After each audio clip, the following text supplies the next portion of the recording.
প্রত্যেক দিনকার মতো এই সোনাকে ব্রেকফাস্ট করিয়ে আমিও সকালে খেয়ে নিলাম। খাওয়া তো নয়, জাস্ট কফি আর একটা বিস্কুট। সকালে খাওয়ার সময় আমি একটু 5 মিনিট বসে টিভি দেখি, তারপর টিভি বন্ধ করে দিই। টিভি সোনা বিশেষ দেখে না, কিন্তু এখন ওর ট্রেন গাড়িটা বিশেষ পছন্দ হয়েছে, তাই টিভি চালালেই বলবে কু ঝিকঝিক। আর আমি সোনাকে টিভি চালিয়ে রেখে রান্নাঘরে এসে নিশ্চিন্তে অনেকটা কাজ করতে পারি, কিন্তু আমি টিভি ওকে দেখাই না। তাতে যতই ঘর নোংরা হোক বা আমার রান্না করতে দেরি হয়ে যাক বা আমি না খেতে পারি, তাও সোনাকে আমি টিভি দেখাই না, আর ও আমার সাথে রান্নাঘরে এরকম ঘুরে বেড়ায়।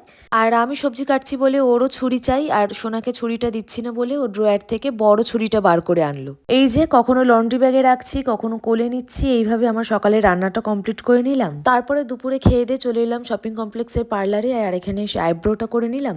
আর আজকে সন্ধ্যেবেলা আমাদের কেভি গ্রাউন্ডে ছিল লোহড়ি, তাই জন্য সন্ধ্যেবেলা রেডি হয়ে চলে এসেছি কেভি গ্রাউন্ডে। আর এসে পরে দিয়ে দিল চা আর পকোড়া। চা পকোড়াটা খাচ্ছিলাম, আর তার সাথে সাথে আমার বন্ধুদের সাথেও আস্তে আস্তে দেখা হওয়া শুরু হলো। বাইরে প্রচন্ড ঠান্ডা, আর ঘরেও ঠান্ডা লাগে, কিন্তু ঘরে হিটার চলে বলে অতটা বোঝা যায় না। আর আজকে সংক্রান্তির আগের দিন ঠান্ডা তো হবেই, আর চারিপাশে তো আজকে বনফায়ারের ব্যবস্থা করা হয়েই ছিল। তার সাথে এখানে লড়িতে আগুনে ফেলার জন্য খই, গুড় আর বাদাম দেওয়া হচ্ছিল। তারপর লড়ির জন্য এখানে বড় বড় কাঠ জ্বালানো হচ্ছিল, পুরোহিত এসে পুজো করলো, আর সেইখানে আমিও কয়েকটা বাদাম ফেলে দিলাম। আগুনের তাপটাও নিলাম। আর এখানকার সিস্টেম অনুসারে লোহড়িতে এরকম আগুনের চারপাশে গোল গোল করে ঘুরতে হয়, আগুনের তাপটা নিতে হয়। এতক্ষণ যা ঠান্ডা লাগছিল, লোহড়িতে আগুন পোহানোর পর ঠান্ডা লাগাটা একটুখানি কমলো।